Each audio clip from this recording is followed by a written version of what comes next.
আসসালামু আলাইকুম। সবাই কেমন আছেন? আশা করি সবাই অনেক ভালো আছেন। আজকে আমি নতুন একটা ভিডিও নিয়ে এসেছি। মুসুরি ডাল পাতুরি। আমরা ডাল পাতুরি বলি, তাই পাতুরি বললাম। আপনারা কি বলেন জানি না। সবাই কমেন্ট করে আমাকে জানাবেন। তো ভিডিওটা সবাই দেখতে থাকুন। মুসুরির ডালগুলো ধুয়ে পরিষ্কার করে নিয়েছি। পেঁয়াজ, কাঁচামরিচ কেটে নিয়েছি।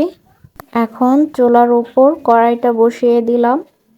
এখন ডালগুলো কড়াইয়ের মধ্যে দিয়ে দেব। এরপর পেঁয়াজ, কাঁচামরিচগুলো দিয়ে দেব। এখন পরিমাণ মতো তেল দিয়ে দেব। 1 চামচ হলুদের গুঁড়া দিয়ে দিলাম। আধা চামচ মরিচের গুঁড়া দিয়ে দিলাম।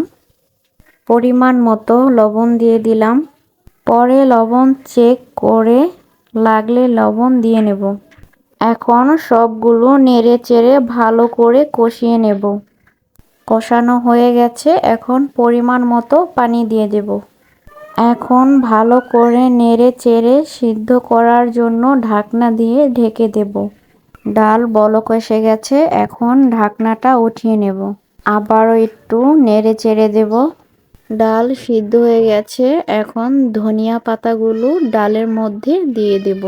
এখন আবারও একটু ভালো করে নেড়ে চেড়ে দেব। ডাল পাতুরি রান্না করা প্রায় শেষ। তৈরি হয়ে গেল আমার ডাল পাতুরি। সবাই ভিডিওটা ভালো লাগলে লাইক, কমেন্ট, শেয়ার করে দেবেন আর আমার চ্যানেলটা সাবস্ক্রাইব করে দেবেন। আল্লাহ হাফেজ।